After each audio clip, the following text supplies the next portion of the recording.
Bom dia, espero que todos estejam bem, recuperados e alegres por estarmos na casa do Senhor. Eu estou bem, me exercitei bem ontem, no futebol, e vou ficar bem aí uns 7 dias mais ou menos. Acho que foi uma bênção também. Deus continue abençoando a juventude da nossa igreja. Queria ler com os irmãos o livro de Ezequiel, capítulo 24. Aproveitando esse clima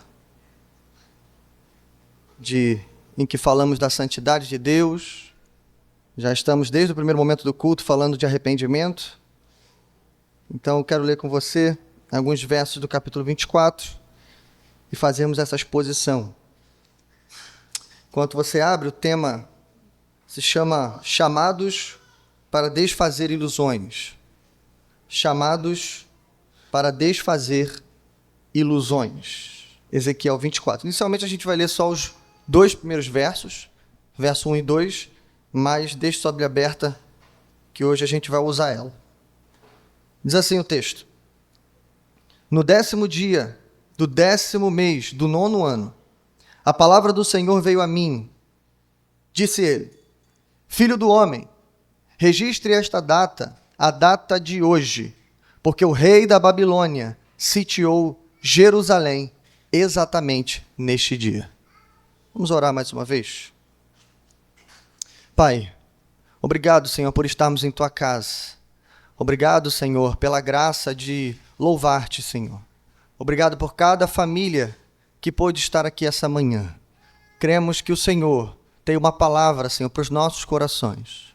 Então, o nosso pedido, Senhor, aqui, humildemente, é que o Senhor fale entre nós, fale através de nós, mas, por favor, edifica a Tua igreja nessa manhã. Que cada um, Senhor, saia daqui, levando, Senhor, aquilo que o Senhor preparou para elas. Estamos aqui para sermos servidos pelo Senhor. Então, Pai, sirva a cada um uma porção da Tua graça e uma porção da Tua palavra. Em nome de Jesus. Amém. Graças a Deus. Você gosta de truque de mágica? Sei que parece meio curioso falar disso, mas não sei se você já pensou no que eu vou te perguntar aqui agora. Depois que eu pensei sobre isso, eu reconsiderei. Eu confesso que eu comecei a repensar se realmente eu gosto de mágica. Eu estou falando de mágica, irmãos. Eu estou falando, de filme, não. Eu estou falando de aquele sujeito ali com uma cartola, tirando coelhos, enfim, mexendo com baralho, fazendo algum tipo de truque de mágica. Não sei se você sabe, mas um show de mágica, ele é produzido para te enganar.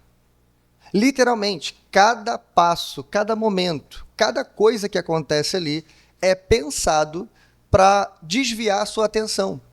Porque entre o limiar do suposto sobrenatural e aquele clima de mistério, o que sobra nada mais e nada menos do que a habilidade daquele profissional. É a habilidade dele com as mãos, é a habilidade dele em confeccionar ferramentas, catapultas e coisas do tipo, que faz com que aquele clima de mistério esteja no ar. E você vai sendo entretido enquanto é enganado. Literalmente. Sei que parece um pouco cruel falar assim, mas veja, as luzes, a destreza do mágico, as ajudantes de palco, os objetos ditos mágicos, que de mágico não tem nada, e a maior habilidade de um mágico, desviar sua atenção. Tem um filme muito conhecido chamado Truque de Mestre, que ali tem uma frase que ajuda a gente a entender isso. O filme é sobre mágicos e o filme não escondeu isso. Veja o que eles dizem no filme. Aproximem-se, preste atenção, porque quanto mais você pensa que enxerga, mais fácil será enganá-lo. Isso talvez seja a coisa mais curiosa num show de mágica. Porque você vai para o show e você fala assim, não vou ser enganado. É tudo truque. E aí você fala, vou prestar atenção. E você vê a mão do mágico mexendo. Você fala, eu estou olhando, eu estou vendo. Mas é isso que ele quer que você veja. Enquanto você olha para a mão dele, a mágica está acontecendo em outro lugar. Bom, eu acredito, irmãos, que essa introdução tem tudo a ver com o capítulo 24 de Ezequiel. Onde, literalmente, através de 2 cenas impactantes, poderosas, Deus vai destruir a ilusão do povo que vivia lá em Jerusalém e também dos exilados. Então a grande lição que a gente vai aprender é esta.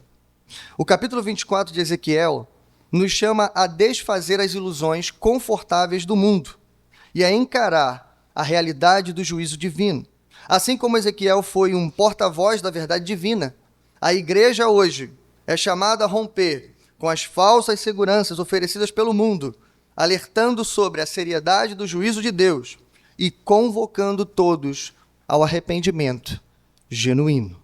Então eu quero caminhar com você, e a gente vai lendo à medida da exposição, sobre 3 ilusões que o profeta vai desfazer aqui. Então vamos à primeira, verso de número 3. A primeira se chama: os sobreviventes da cidade estão em posição de vantagem. Então, para você não se perder no sermão, todos os tópicos que eu vou ler são ilusões, ok? Não estamos defendendo isso, a gente vai refutar isso. Os sobreviventes da cidade, repito, estão em posição de vantagem. A gente leu nos versos 1 e 2 que Jerusalém está sendo sitiada agora. Antes da gente ler o verso 3, escute isso. Jerusalém está sendo sitiada. Então, para te situar no tempo e no espaço, tendo em vista que a gente já passou pelo livro de Jeremias, a gente volta um pouco no tempo aqui. A Babilônia acabou de bater nos portões. Esse é o primeiro dia do cerco, que eu disse para vocês, vai durar mais de 1 ano e meio daqui para frente. E nesse clima de cerco e de sítio, o que está acontecendo? Daniel já está no palácio. Jeremias está preso na guarda lá de Jerusalém. Jeremias está preso nesse momento. E Ezequiel está entre os exilados lá na Babilônia, nesse momento, recebendo e entregando essa profecia que a gente vai estudar aqui hoje. Então é o primeiro dia do cerco. E há algo curioso aqui, porque Deus fala para ele: registre esta data hoje.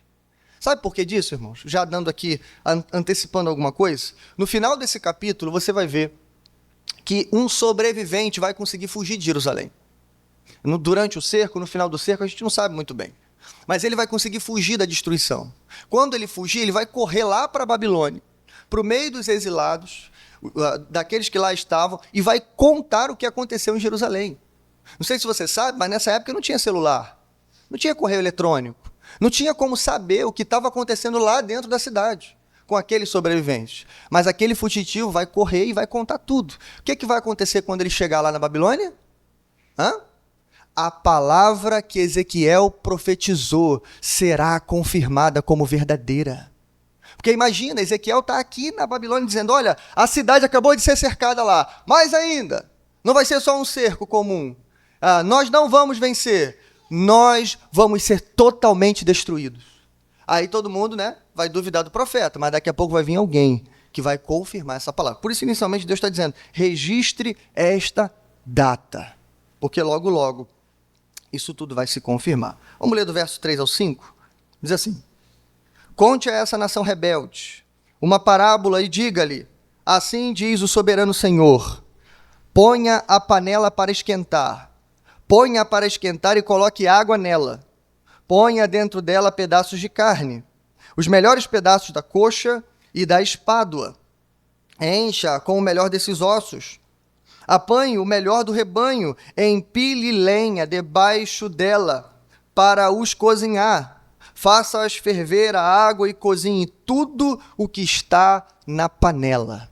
Irmãos, muito mais do que uma receita aqui para as irmãs fazerem num domingo como esse, uma carne de panela, como Deus está revelando aqui, muito mais do que isso, Deus está dando uma ilustração, profeta. O cerco começou, e aqui Deus vai começar a falar a verdade, o que vai acontecer. Para você entender essa ilustração, você tem que entender pelo menos 2 figuras. A panela que Deus diz aqui, ela representa literalmente a cidade de Jerusalém. A lenha que é colocada embaixo e o fogo, obviamente, representa a Babilônia. Aquela que vai sitiar, e depois invadir, depois queimar e arrasar com a cidade. Mas o que são, então, os pedaços de carne? Como ele diz, as melhores carnes. Para isso a gente volta um pouquinho no livro de Ezequiel, não precisa abrir não, mas lá no capítulo 11, lá você vai ver que Deus está mais uma vez confrontando a mentalidade do povo. E veja, uma figura que o povo dizia sobre si mesmo. Imagine o quê? nós, os que ficamos em Jerusalém, os que não fomos levados para o cativeiro, os sobreviventes, somos, como em comparação com o rebanho, o melhor pedaço de carne do rebanho de Deus. Então, irmãos, essa figura dos melhores pedaços de carne nada mais é do que uma ilusão que o povo tinha sobre si mesmo. Eles imaginavam, então, veja isso, são 3 invasões que a Babilônia vai fazer, 3 deportações, 2 já ocorreram. O que eles estão pensando? Todos os que foram levados para a Babilônia estão em juízo. Os que foram levados são os pecadores. Os que foram levados, Deus se esqueceu deles. Mas nós não. Nós ficamos na cidade de Deus, a cidade de Davi, irmão, Jerusalém, a cidade santa. É aqui que tem o templo do Senhor.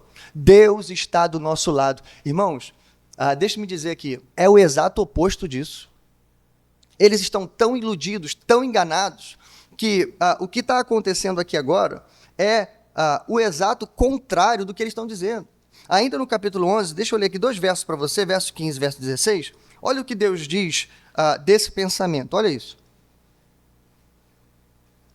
Filho do homem, seus irmãos, sim, seus irmãos que são seus parentes consanguíneos, e toda a nação de Israel, são aqueles de quem o povo de Jerusalém tem dito, ou seja, quem está em Jerusalém. Olha o que eles dizem. Eles estão longe do Senhor. É a nós que essa terra foi dada, para ser a nossa propriedade. Agora vem o verso 16. Portanto, diga, assim diz o soberano Senhor, embora eu os tenha mandado para as terras muito distantes entre os povos, e os tenha espalhado entre as nações, por breve período, tenho sido um santuário para eles, nas terras para onde foram. Aqui Deus está dizendo, olha, vocês estão enganados. Vocês que ficaram e eles que foram levados para lá, eles podem sim estar em outra nação, eles podem sim estar sobre outro jugo, outro poder, o poder babilônico, mas eu tenho sido um santuário para eles. Vocês ficaram com o meu santuário, mas eu não abandonei o meu povo que está lá. Bom, você há de lembrar que em Jeremias 24, o próprio profeta já tinha também falado sobre isso, aquela parábola sobre os figos bons e os figos ruins. Ali, mais uma vez, a ilusão é destruída, porque Jeremias vai dizer, olha, os figos bons são aqueles que estão no exílio, e os figos ruins foram os que ficaram, porque Deus castiga aqueles a quem Ele ama, e eles foram levados para o exílio para serem purificados pelo Senhor.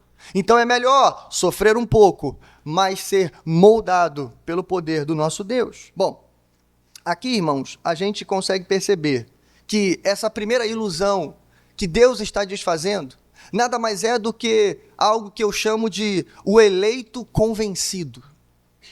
É uma expressão que eu inventei aqui para tentar deixar bem claro para você o que é esse tipo de ilusão. Veja, eles estão em Jerusalém e se orgulham por não terem sido levados. Porque, segundo eles foram escolhidos para herdar aquela terra, para torná-la segura, para defendê-la e vão, a qualquer custo, sobreviver no final.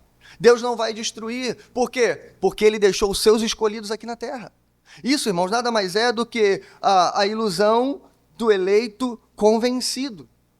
E a primeira coisa que eu quero te mostrar é isso, irmãos. Existe uma ilusão no meio do povo de Deus.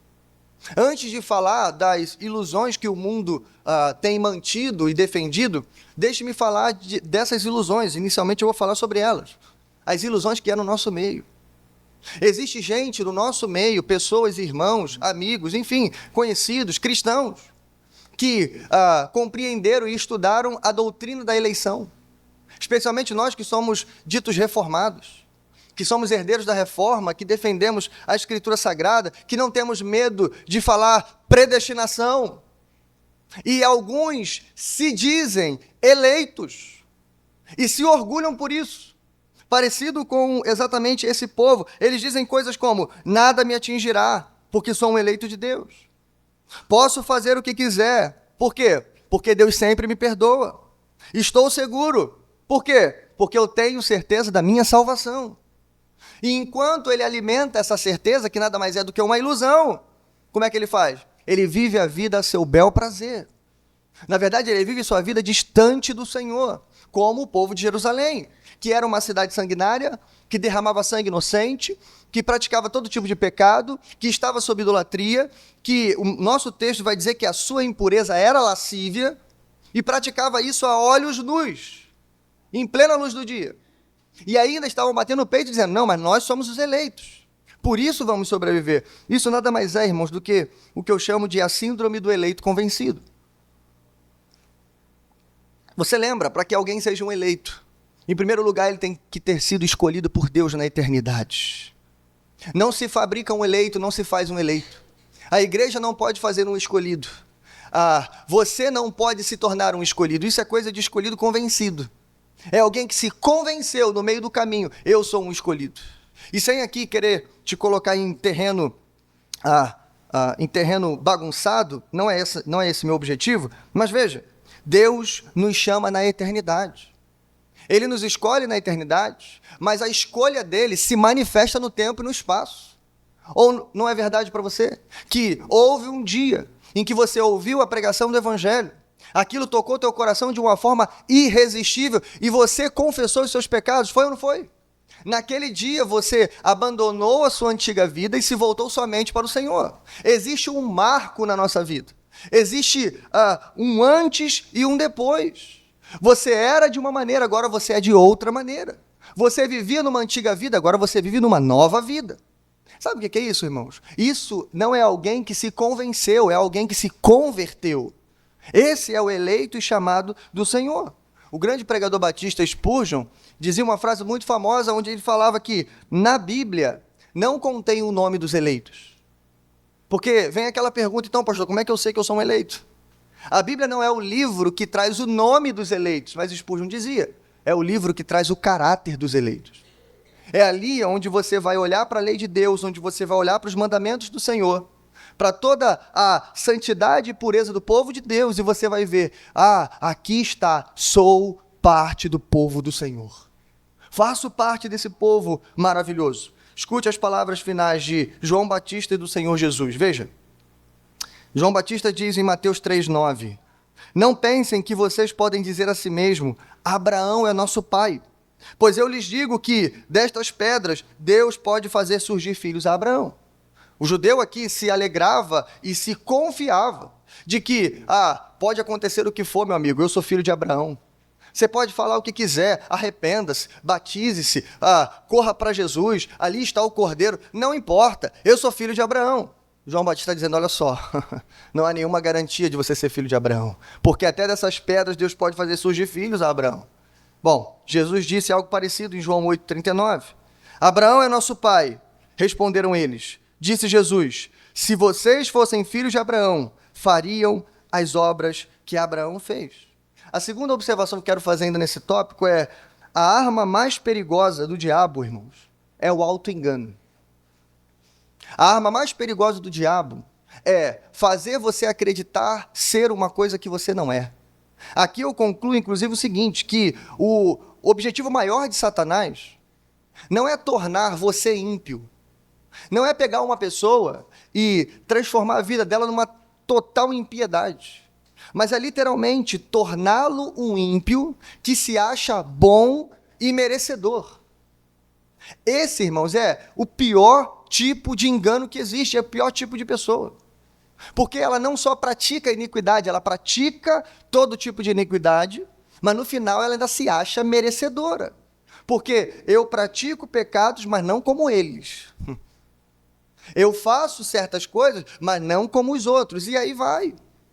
Esse tipo de engano é o pior de todos. Eu lembro aqui de um caso muito rápido, que é o caso do jovem rico. Quando Deus pergunta para ele, meu jovem, você tem guardado os mandamentos? Ele recita os mandamentos. Ou melhor, Jesus fala os mandamentos e ele diz assim, olha, eu tenho guardado isso desde a minha juventude. Mas é claro, irmãos, esses mandamentos que Jesus recitou eram mandamentos que poderiam ser vistos externamente. Eram mandamentos que você cumpre na sua vida, como amar a Deus acima de todas as coisas, não fazer imagem de escultura, enfim, guardar o sábado. Eram coisas que você poderia ser visto fazendo. E, em outras palavras, o jovem rico tinha uma imagem de crente. Externamente, Ele tinha cara de crente, roupa de crente, linguajar de crente, ele ia para a igreja, ele não perdia os cultos, ele fazia seus sacrifícios, estava tudo certo. Mas e interiormente? Alguns minutos se passaram e Jesus acabou de revelar o coração daquele menino, dizendo, tá bom, agora só falta uma coisa, pega o que você tem, vende, dá aos pobres. E ele fala, não, é pesado demais para mim. Ele vira o seu caminho e vai embora. Porque ali foi revelado de verdade quem era o verdadeiro Deus daquele menino. O Deus dele era o dinheiro. Então veja, a arma mais perigosa de Satanás é o auto-engano. Mas seguindo. A segunda ilusão destruída é a cidade não cairá. Veja o que está escrito, versos 6 ao 9. Porque assim diz o Senhor, soberano Senhor, ai da cidade sanguinária, da panela, lembra? A cidade é a panela, que agora tem uma crosta, cujo resíduo não desaparecerá. Esvazia pedaço por pedaço, sem sorteá-los. Pois o sangue que ela derramou está no meio dela. Ela o derramou na rocha nua, não derramou no chão, onde o pó o cobriria. Para atiçar a minha ira e me vingar, pus o sangue dela sobre a rocha nua, para que ela não fosse coberta. Portanto, assim diz o soberano Senhor, ai da cidade sanguinária. Eu também farei uma pilha de lenha, uma pilha bem alta. Inicialmente, o que Deus está fazendo aqui é expondo o pecado de Jerusalém.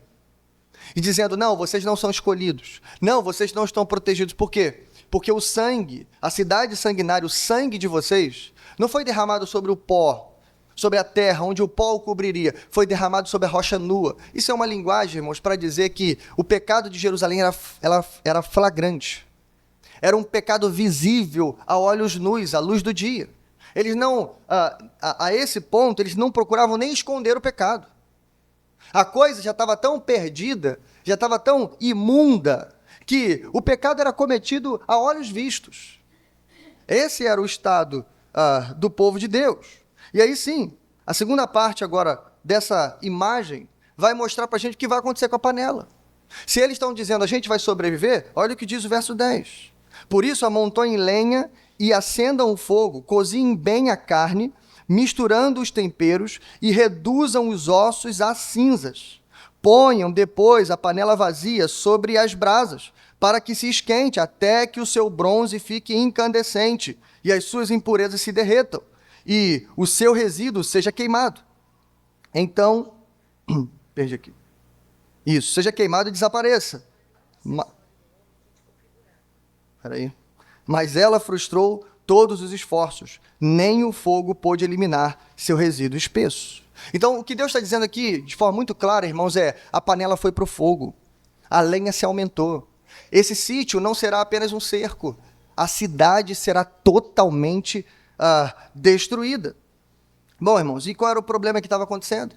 Era que os líderes de Israel, os sacerdotes, os profetas, tanto os que estavam no exílio quanto os que estavam em Jerusalém, estavam profetizando o exato oposto disso. Por isso o povo estava tão confiante. Por isso eles achavam, a gente herdou a terra. Os únicos que estavam falando contra isso era Jeremias, que estava lá, mas coitado, foi preso, acusado de não ser um patriota, acusado de ser o inimigo do povo, porque estava dizendo que o povo ia ser destruído, e Ezequiel agora no exílio.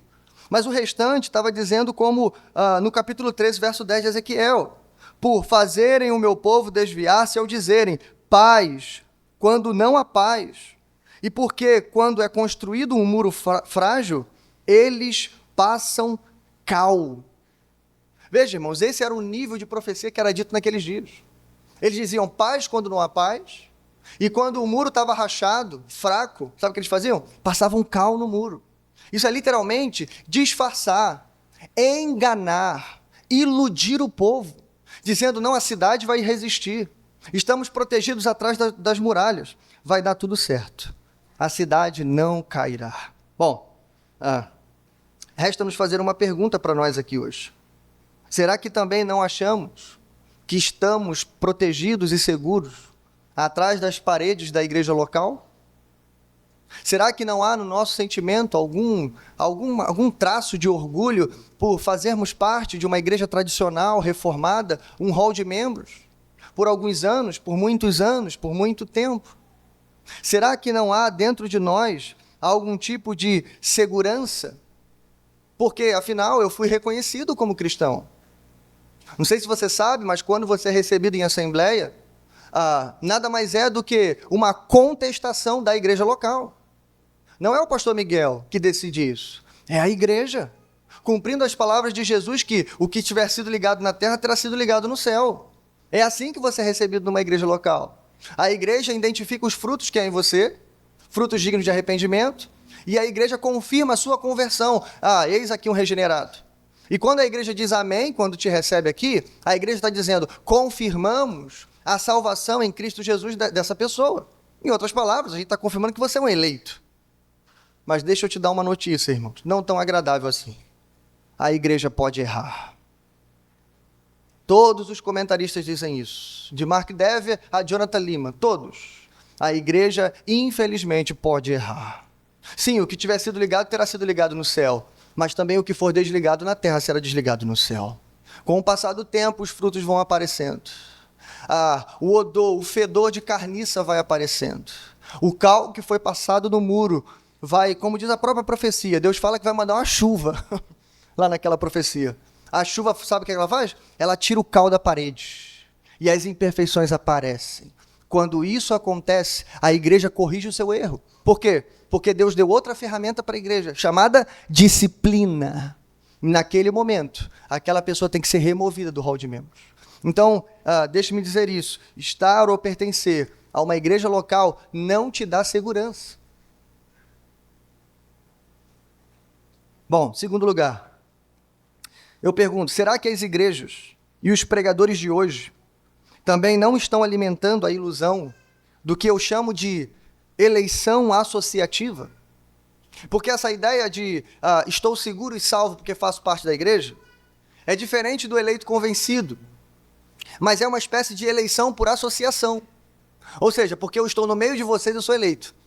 Porque eu sou filho de crente, eu sou eleito. Não é isso? Porque eu conheço um monte de gente crente, eu também sou eleito.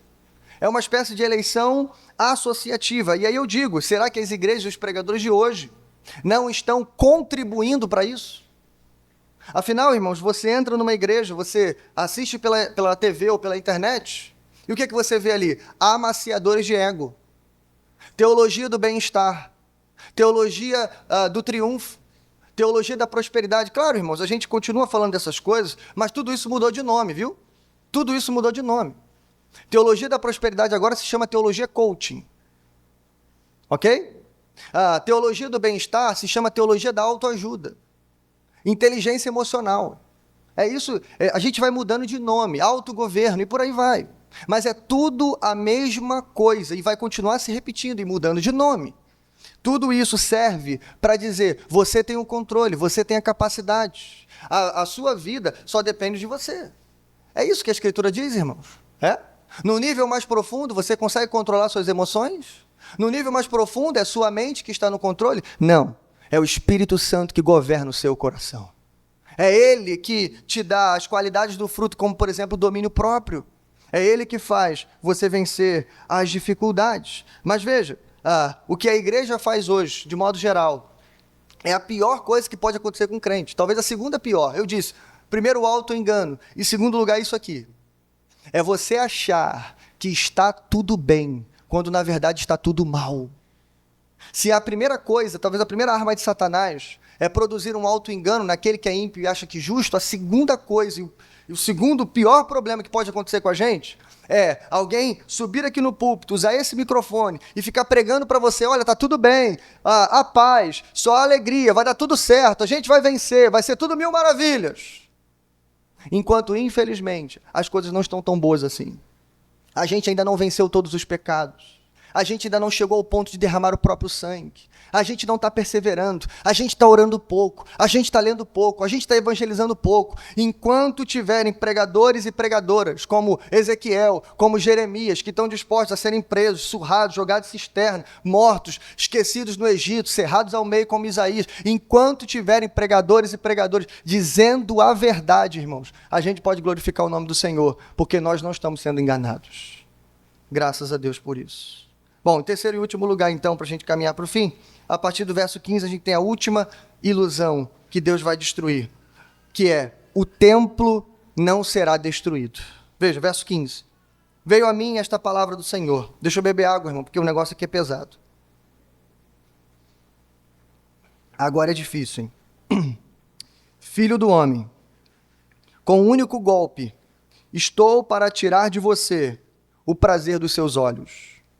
Contudo, não lamente, nem chore, nem derrame nenhuma lágrima. Não permita que ninguém ouça o seu gemer. Não pranteie pelos mortos. Mantenha apertado o seu turbante e as sandálias nos pés. Não cubra o rosto, nem coma a comida costumeira dos pranteadores. Por isso, falei de manhã ao povo, e à tarde a minha mulher morreu. No dia seguinte, fiz o que me havia sido ordenado. Verso 19. Então o povo me perguntou, você vai nos dizer que relação essas coisas têm conosco? E eu lhes respondi, a palavra do Senhor veio a mim. Bom, irmãos, a gente passa então agora para a última dessas ilusões. A última ilusão segue todas as outras duas. Primeiro, nós somos eleitos e por isso não seremos invadidos e destruídos. Segundo, estamos na cidade do Senhor, a cidade de Jerusalém. E terceiro, irmão, o que há na cidade de Jerusalém para se orgulhar tanto? O templo que se chama pelo nome do Senhor. O lugar que Deus chamou de casa, que Deus permitiu que fosse construído dentro da cidade. Você acha mesmo que os babilônios vão conseguir superar nossas defesas? Você acha mesmo que se eles entrarem aqui, eles vão profanar o templo? Com certeza eles vão roubar tudo que tem lá e vão destruir o templo. Você acha que Deus vai permitir esse tipo de coisa? Irmãos, essa era a ilusão que aqueles homens tinham. E aí Deus faz algo extraordinário. Eu tenho dito para vocês que ser profeta em Israel não era coisa fácil. Coisa fácil é ser profeta no Brasil. Você anda de Mercedes, não é isso? Você faz live, pede pix e, enfim, vive uma vida extraordinária. Mas ser profeta em Israel que era o problema. Um teve que andar nu, o outro teve que se casar com uma mulher dada ao adultério, e o nosso profeta aqui, sem falar em prisões e morte, mas o nosso profeta, dele foi pedido, talvez, a pior coisa que foi pedido para um dos profetas do Senhor. Sem sombra de dúvida, isso na minha opinião, claro, mas para mim não há dúvidas de que essa aqui foi a coisa mais difícil. Não sei se você entendeu a leitura, mas o que Deus pediu para Ezequiel foi nada mais, nada menos do que a sua esposa. Deus disse literalmente para ele, eu vou tirar o prazer dos seus olhos. E quando isso acontecer, nem luto você vai poder ter. Tudo isso para que duas coisas aconteçam, para que o povo comece a te levar a sério. Para que a mensagem que eu estou dando para você seja percebida, a mensagem é séria. E segundo, para que isso seja uma ilustração, um sinal para o que vai acontecer com eles também lá em Jerusalém. Os seus filhos e filhas serão mortos e eles não vão ter tempo de chorar por eles. Por quê? Porque vão estar em coluna de marcha para a Babilônia. Não vai ter tempo de chorar, porque também serão levados cativos. Veja, irmãos, isso talvez, com certeza, é a coisa mais difícil. E aqui sim, a partir do verso 21, então, Ezequiel vai explicar o que está acontecendo. Diga à nação de Israel, assim diz o soberano Senhor, estou a ponto de profanar o meu santuário, a fortaleza de que vocês se orgulham, o prazer dos seus olhos, o objeto da sua afeição. Então veja, o prazer dos olhos do profeta era sua esposa, como tem que ser. Mas o prazer dos olhos do povo era o seu templo, o santuário de Deus. E ele continua, o objeto da sua afeição. Os filhos e as filhas que vocês deixaram lá cairão pela espada, e vocês farão o que eu fiz. Ou seja, vocês não cobrirão o rosto, nem comerão comida costumeira dos pranteadores, vocês manterão os turbantes na cabeça e as sandálias dos pés. Não prantearão, nem chorarão, mas irão consumir-se por causa de suas iniquidades e gemerão uns pelos outros. Então veja, o que Deus está fazendo aqui, irmãos? Deus está removendo a idolatria do coração de Israel. Eu quero deixar isso claro para você, porque sempre quando a gente fala de ídolos aqui na igreja, e temos pregado sobre isso, a gente sempre fala. É quando você deseja ou ama algo ou alguém mais do que ao Senhor. Quando você olha para esse povo e você identifica que o santuário do Senhor era a idolatria deles. A gente, irmãos, precisa ficar preocupado. Porque a gente não está falando de uma casa de festas. A gente não está falando de uma taberna. A gente não está falando de um lugar mais secular, digamos assim. A gente está falando do templo. O templo que Deus autorizou a ser construído. Mas veja, o templo foi construído para ser um meio. O povo transformou ele em fim. O templo era uma forma de nos encontrarmos com o Senhor, de levarmos os nossos sacrifícios, conseguirmos confessar pecados, perdoar pecados. Era um lugar onde os sacerdotes falavam do povo para Deus. Enfim, era um lugar maravilhoso. Mas o povo estava agora transformando o templo em idolatria. Pior, em falsa segurança. E dizendo que nada vai nos acontecer por causa do templo. Mas o recado de Deus foi claro. Deus está dizendo, eu vou destruir meu próprio santuário. Eu vou remover esse negócio. Por quê? Porque, primeiro, vocês transformaram isso em idolatria. Vocês estão enganados, estão iludidos. E aí, irmãos, infelizmente, toda vez que um ídolo é removido de nós, há dor e sofrimento.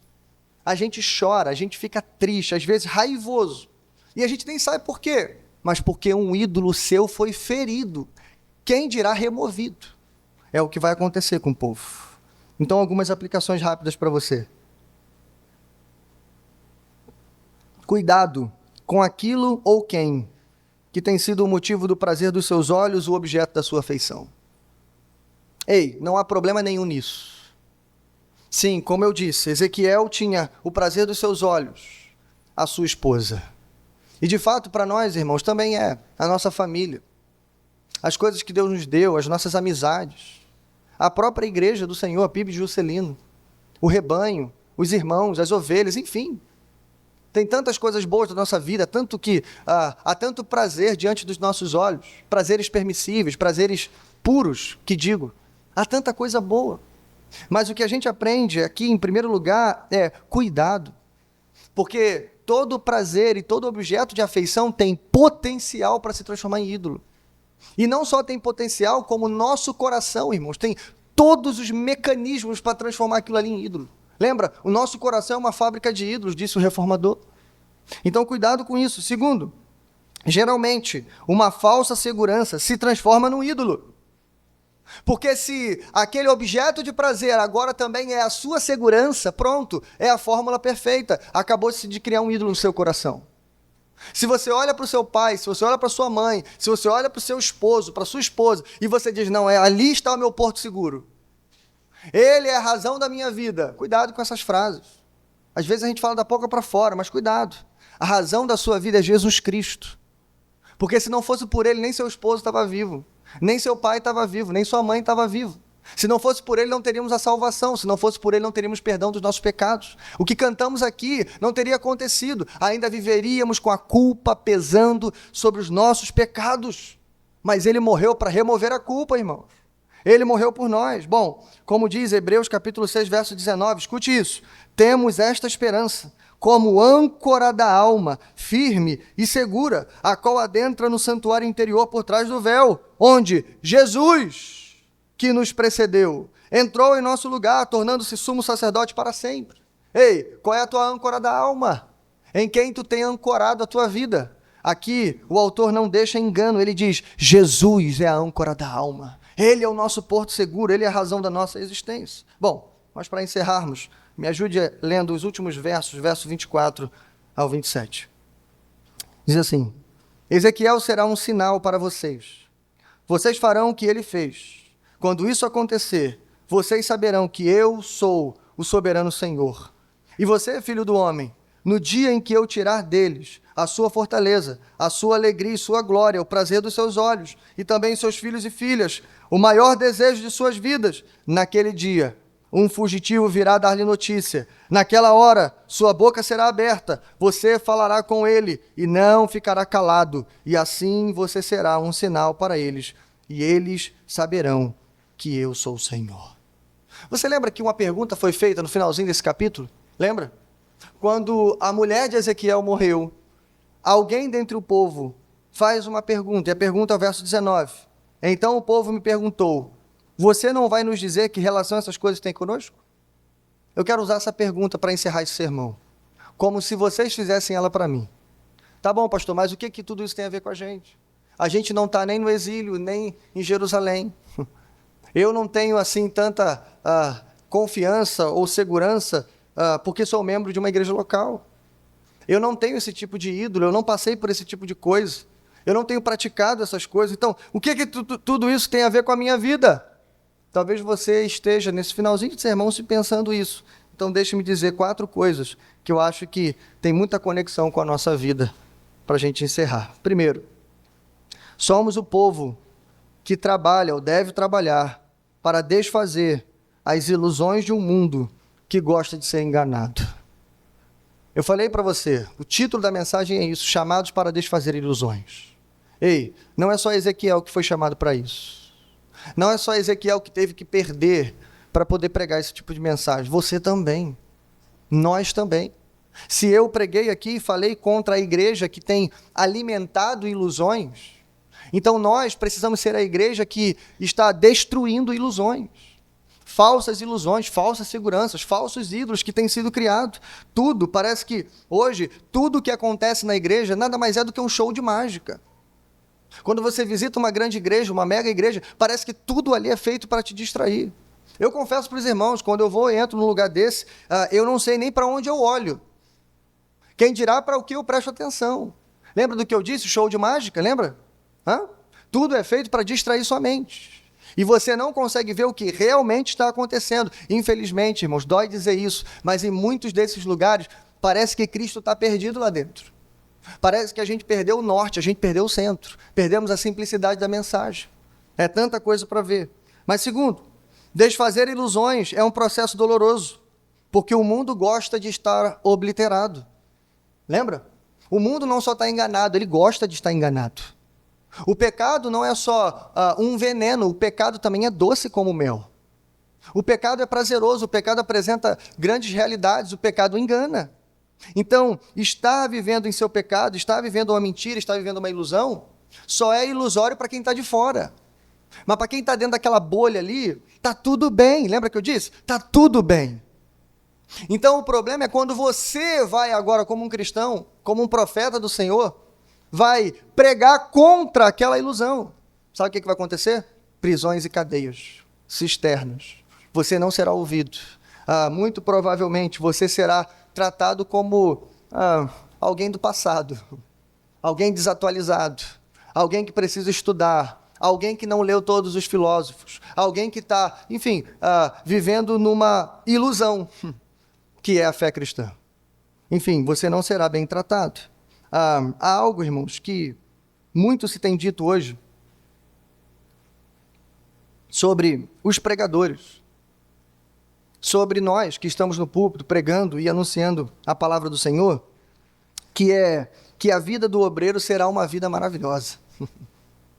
E quanto mais eu olho pela janela das redes, mais eu vejo, infelizmente, que é isso que parece mesmo. É isso que parece. Essa semana eu vi um casal de ímpios conversando, e eles brincavam, dizendo assim, vamos virar crente? Vamos, agora começar a pregar? Olha, eu conheço a Bíblia. E eles estão brincando ali, eu sei que, enfim, eles podem falar o que eles quiserem, eles têm liberdade para isso, mas eu quero que você entenda o que está por trás disso. Eles estavam dizendo isso por quê? Porque é lucrativo demais.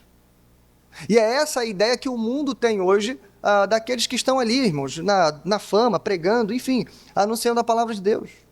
Mas essa não pode ser a visão que você tem do ministério da palavra de Deus, o ministério profético dos dias atuais. Não pode ser. E como a gente viu, irmãos, é doloroso. A nossa vida não será de viagens, conferências, best-sellers, fama e tantas outras coisas, não. O mundo vai se virar contra nós. Não será fácil. Terceiro lugar, um dia, um fugitivo irá confirmar nossa pregação, mas também será tarde demais. Você pensa nisso? Lembra que eu disse?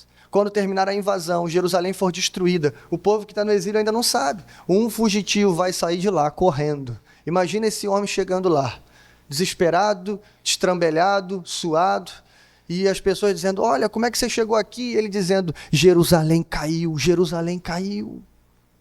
Imagina isso, irmãos, quando eu lembro das profecias sobre o fim dos tempos. Eu lembro disso, irmãos. Vai chegar uma hora que alguém vai correr avisando, ei, a nossa pregação era verdadeira. Não é que é verdade, não é que uma trombeta tocou, não é que o povo foi arrebatado, não é que Jesus voltou, não é que o anticristo apareceu, não é que milhões de pessoas foram enganadas. Não é verdade? Mas espero, irmãos, que você não seja esse que vai ficar para ouvir a mensagem pelo fugitivo, porque quando ele chegar, já vai ser tarde demais. E por fim, a gente não pode deixar de falar dele, né, irmãos? Ele, o maior de todos os profetas, o maior de todos os mensageiros, aquele que perdeu tudo para ganhar tudo, aquele que deu a sua própria vida por amor de nós, Jesus Cristo. Não dá para encerrar sem falar dele. Escute isso. Ezequiel perdeu a esposa para dar vida à sua mensagem, mas Jesus perdeu a própria vida para dar vida à sua esposa. Não sei se você entendeu, mas eu vou repetir. Ezequiel perdeu a esposa para dar vida à sua mensagem, mas Jesus perdeu a própria vida para dar vida à sua esposa. Irmãos, Jesus não apenas pranteou por alguém. Jesus não apenas chorou por Jerusalém como ele fez. Jesus pagou com a própria vida. E aqui há um conforto, um consolo para nós. Porque eu disse, embora nós teremos sofrimentos ainda nesse mundo, alguns pagam hoje, nesse tempo. Talvez eu esteja falando aqui, alguém está morrendo. Lá no norte da África, ou nos países árabes, enfim. A igreja é perseguida nos dias atuais. Pasme você. Mas, bom, nós perderemos a vida. Alguns perderão a sua vida, alguns pagarão com sangue. Mas graças a Deus, porque o maior de todos os sangues já foi derramado. Porque ainda que a espada passe pelo nosso pescoço, irmãos, há uma maravilhosa segurança para todos nós. Sabe qual é? Jesus Cristo morreu pelos meus pecados. E agora eu posso viver, irmãos, e viver para sempre. Tudo o que eles fizerem é apenas uma ilusão, rápida e passageira. Eles vão torturar o meu corpo, eles vão acabar com a sua vida, eles vão tirar o sangue de dentro do seu corpo, mas e daí? Porque estaremos salvos e seguros nos braços do Pai. Veja isso, irmãos. Torne-se um destruidor de ilusões. Prepare-se para a retaliação. E lembre-se, Jesus Cristo morreu para dar vida à sua igreja e à sua mensagem. Eu encerro citando Tito, capítulo 3, verso 3. Houve tempo em que nós também éramos insensatos e desobedientes. Vivíamos enganados e escravizados por toda espécie de paixão e prazeres. Mas quando se manifestou a bondade e o amor pelos homens, da parte de Deus, nosso Salvador, não por causa de atos de justiça por nós praticados, mas devido à sua misericórdia, ele nos salvou pelo lavar regenerador e renovador do Espírito Santo, que ele derramou sobre nós generosamente por meio de Jesus Cristo, nosso Salvador. Agora escute o que ele é para nós. Ele o fez a fim de que, justificados por sua graça, nos tornemos seus herdeiros, tendo a esperança da vida eterna. Amém, irmãos? Essa é a nossa segurança. Não uma cidade, não um templo, não a nossa própria eleição, mas a âncora da alma, Jesus Cristo, nosso Senhor. Amém? Queria convidar a equipe de louvor aqui à frente.